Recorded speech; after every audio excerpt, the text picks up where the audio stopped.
And after that we have great Janapadas, 16 great Janapadas. After Buddhism and Jainism, we have great Janapadas, 16 great Janapadas, Mahajanapadas, 16 great Mahajanapadas. Anga, Avanti, Shurasena, Magadha, Vatsa, Virata, so Matsya, Malla, Asmaka, Gandhara, Chedi. So these are some of great Janapadas. We have 16 great Janapadas. Yes, we have 16 great Janapadas. I will explain all the Janapadas, including their capitals and importance of that great 16 Janapadas. I will explain about total 16 great Janapadas, its capitals, and the importance of that Janapadas. So this is a beautiful lesson. We can learn that. We will teach all the concepts of the 16 Janapadas. And rise up Magadha. You know, next chapter, rise up Magadha. Next chapter is rise up Magadha. So you see, in 600 AD, BC to 321 BC. 600 BC to 321 BC, there was Magadha. Magadha was the strongest kingdom among all 16 Janapadas. Magadha was the strongest among all 16 great Janapadas. Yes, you know, Magadha was ruled by 3 important dynasties. Magadha, its capital, Magadha has 3 capitals: Rajagruha, Girivraja, Pataliputra.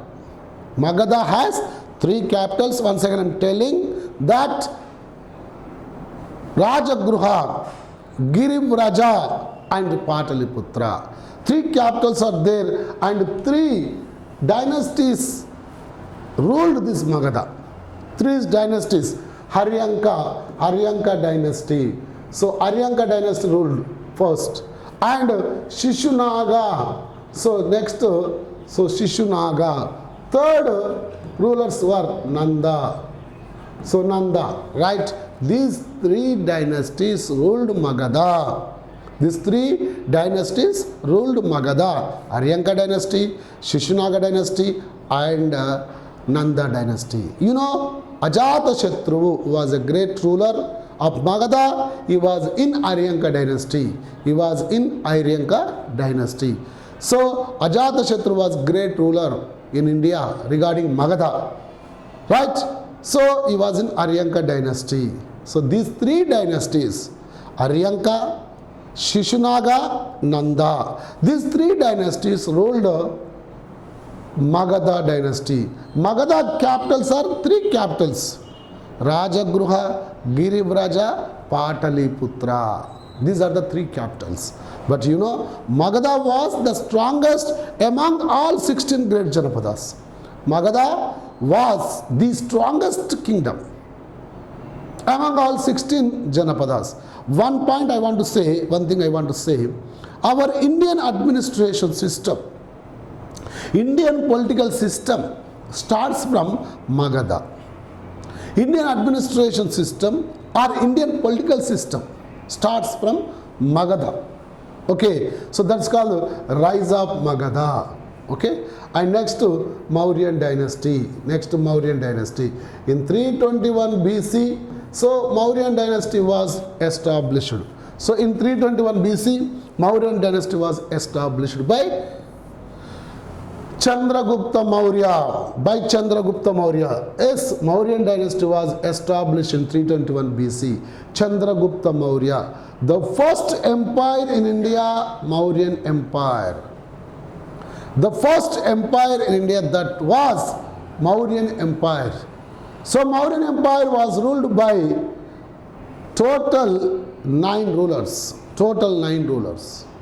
But the most important rulers were 3: Chandragupta Maurya, Bindusara and Ashoka. Chandragupta Maurya, Bindusara and Ashoka. These 3 are most important rulers ruled ruled Mauryan dynasty and ruled India. This is empire, the first empire in India, first political empire in India. The three rulers, Chandragupta Maurya, Bindusara, Ashoka, followed by 6 other rulers. Totally Mauryan dynasty, Mauryan empire has 9 rulers. Chandragupta Maurya, Bindusara, Ashoka, Kunala, Dasharatha, Samprati, Shailushaka, Indrapalita, Bruhadrada. These are 9 rulers. These are 9 rulers ruled Mauryan dynasty. Who are that? Chandragupta Maurya, Bindusara, Ashoka, Kunala, Dasharatha, Samprati, Shailushaka, Indrapalita and Bruhadrada. Bruhadrada was the last ruler of Magadha. Bruhadrada was the last ruler of Magadha. Okay, he was killed by Bruhadrada was killed by his army chief. Bruhadrada was killed by his army chief Pushyamitra Shunga. Pushyamitra Shunga. That's why what I am going to say here, the Mauryan dynasty was the greatest dynasty in India. You know, Mauryan dynasty has the great ruler Ashoka also. Mauryan dynasty has the great ruler Ashoka also was there. You know Ashoka, the great Ashoka in India, in all over the world, we have the importance. So there is lot of importance to Ashoka. That's why he was in the period of Mauryan dynasty. We can learn about Mauryan dynasty and Sangam era or Sangama era. Sangam era. You know, in the north up to Mysore, Jammu Kashmir to up to Mysore, there was Mauryan dynasty. Up to Jammu Kashmir to Mysore.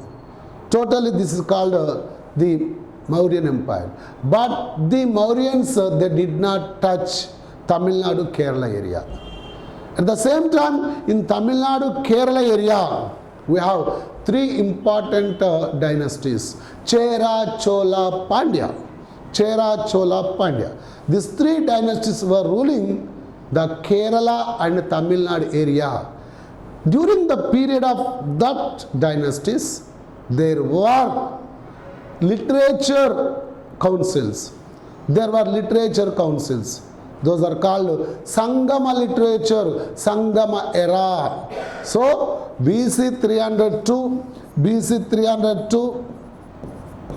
AD 300, it is called Sangama era in south. It's called Sangama era in south. So, in Tamil Nadu, Kerala, we have the dynasties of Chera, Chola, Pandya. During the ruling of these dynasties, we have literature meetings, literal meetings, councils, that is called Sangam era. You know, in Sangam era, we can expect one question. I hope that we will get one question from Sangam era. You know that? So what is that? They can ask the book's name. They can ask the book's name. Otherwise, they can ask the writer name. What is that? So, Manimekala, Shilappadikaram. They can ask any book name. Shilappadikaram. It is one of the epic of Tamil literature. It is one of the epic of Sangam era. What is that? So, Shilappadikaram. Shilappadikaram was written by Elango Adingal.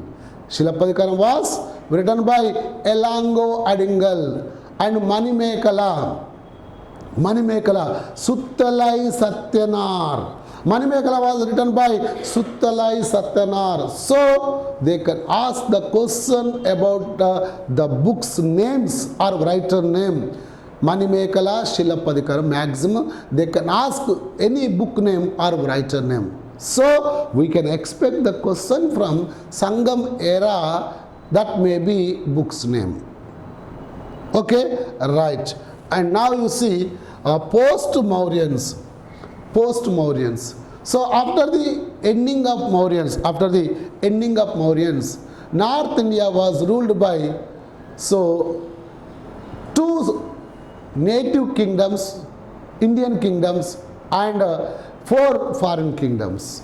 This is called post-Mauryans. The chapter is post-Mauryans. You see here the post-Mauryans. Post-Mauryans means after the decline of the Mauryan dynasty, in south, Shatavahanas became independent.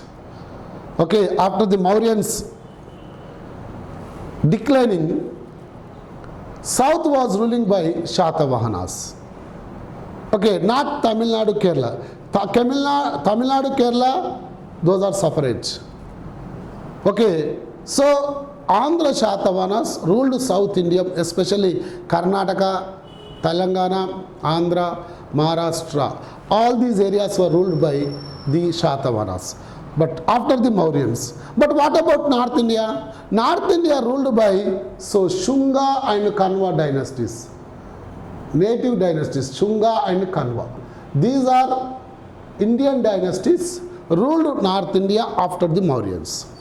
This is called post-Mauryans, Shunga and Kanvas. Okay, so here North India was ruled by these Shungas and Kanvas. But what about northwest? Northwest of India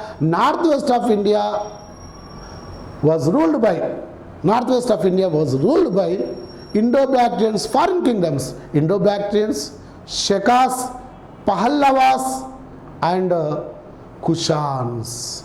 Yes, four foreign kingdoms ruled northwest of India. Later on they entered to inside of India also, but in the beginning they ruled northwest area. In the beginning they ruled northwest of India. So those who are the foreign kingdoms, foreign dynasties, Indo-Bactrians, first one Indo-Bactrians. Next Shekas. After Shekas we have Parthians, also called Pahallavas, not Pallavas, Pahallavas. Parthians or Pahallavas.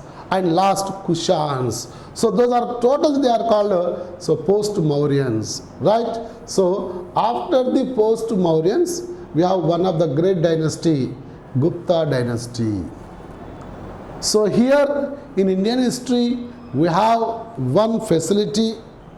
Indian history is very easy to understand because total syllabus will be in order. Year-wise. So will be in order year-wise. So for example, you see 2500 to 1500 BC, 1500 to 600 BC. Okay. So rise of Magadha, rise of Buddhism and Jainism 600 BC. Right. Great Janapadas 600 BC. Right.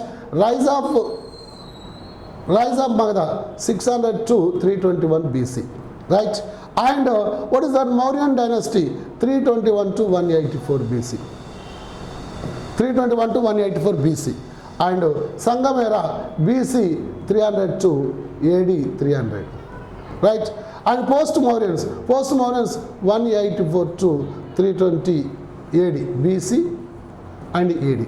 And Gupta 320 AD to 580 AD. So like this we have periodical system. Indian history has the facility periodical order. It will be in periodical order. So year-wise order. That is why we can understand Indian history very easily. And we have to remember the dynasties, their period, and from to where? From to.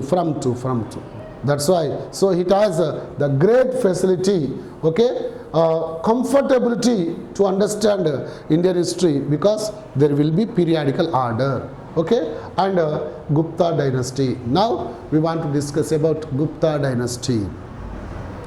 You know, Gupta dynasty established in 320 AD. 320 AD to 580 AD. Gupta dynasty. 320 AD to 580 AD. Gupta dynasty. So Gupta dynasty, you know that it has It has the name Golden Era, popularly known as Golden Era. Okay, so Gupta dynasty has the name popular name Golden Era. You know, in Gupta dynasty, the beautiful dynasty, they introduced Sanskrit again the official language, as well as there were Samudragupta, Chandragupta II. Both are the most important rulers in Gupta dynasty. Whenever you read the Gupta dynasty lesson, we can have the important writers, important scientists, important astrologists are there. Navaratnas. In Gupta dynasty, we have Navaratnas. In Gupta dynasty, we have Navaratnas. Navaratnas means Kalidasu, Dhanvantari, Varahamihira, Amarasimhudu, Kshapanakudu, Betala Bhattu, Shanku, Gatakarparudu, etc. 9 Navaratnas are there in Gupta dynasty. So when you study the Gupta dynasty, we can have these names and their writings also. Not only these people, not only Navaratnas, Aryabhatta was there. In the Gupta's period, Aryabhatta was there. Aryabhatta, you know that Aryabhatta, so he was an astronomist. Aryabhatta was there in Gupta's period. And Brahmagupta, Indian Newton, he has the title Brahmagupta, Indian Newton. So he was there in Gupta's period, Brahmagupta. Susrutudu, Susruta. So Susruta also there in Gupta's dynasty. Susruta, father of surgeries.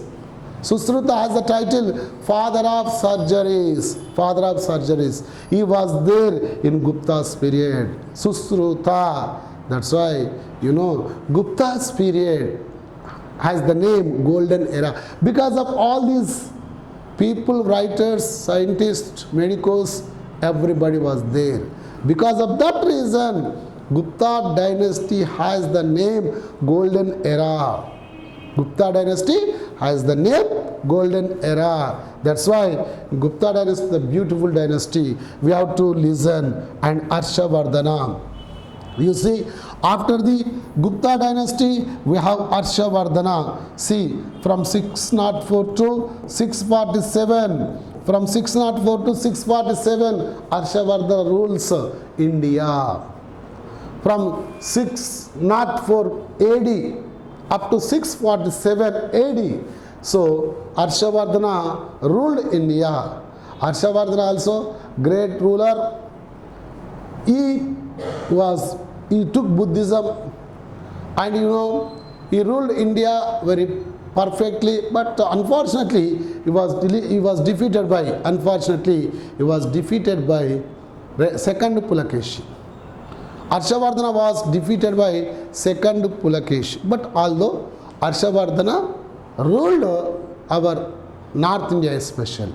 So we have the lesson about Harshavardhana. We have the lesson about Harshavardhana. And Rajaputra era.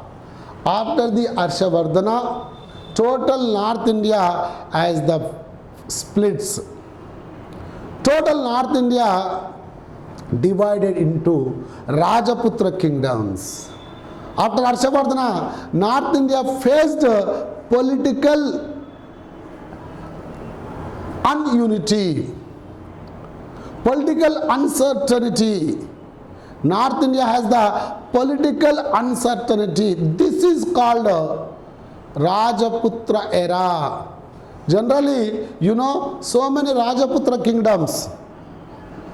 Chauhans, Gahadwala, Pratyara, Paramara, Solanki, Chandela, etc. Rajaputra kingdoms ruled North India. Right? They ruled North India. But you see, among them, Prithviraj Chauhan. Prithviraj Chauhan was the greatest ruler among the Rajaputras. In Rajaputra era, Prithviraj Chauhan was the great. He defeated Muhammad Ghori. He defeated Muhammad Ghori. So after Harshavardhana, up to Arab invasions, up to establishment of Delhi Sultanate, we have Rajaputra era. Okay, Rajaputra era, it has so many Rajaputra kingdoms. Just like I told you, I have told you that Gahadwala, Jayachandra, Gahadwala, Paramara. Okay, next to Chandela, Chauhans, Solankis, Pratihara. So these kind of Kshatriya kingdoms or Rajaputra kingdoms, they ruled North India after Harshavardhana. This is called Rajaputra era, also called political uncertainty period. The period of political uncertainty. The period of political uncertainty. And after Rajaputras, we have that Arab invasions or Muslim invasions. Arab invasions. You know, because of uncertainty, ununity in Indian political system, the Muslims attacked, invaded India. Muslims invaded India. Apart from that, the first Muslim invader was Muhammad bin Qasim. 712, the first Muslim invasion was in 712. The first Muslim invasion on India in 712, that was Muhammad bin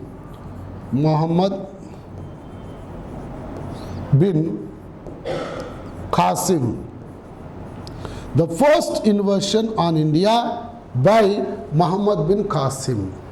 He was Arab. He came from Arab, Saudi Arabia area. So he was first invader, invaded India. He was first invader, invaded India, Muhammad bin Qasim. Muhammad bin Qasim. After Muhammad bin Qasim, we have one more invasion by Muhammad Ghazni or Ghazni Muhammad. Ghazni Muhammad invaded India for 17 times. For 17 times. You understand? The Muslims, how they robbed, how they looted India. One example is enough. That example was, so the invasion of Muhammad Ghazni. Muhammad Ghazni invaded India for 17 times.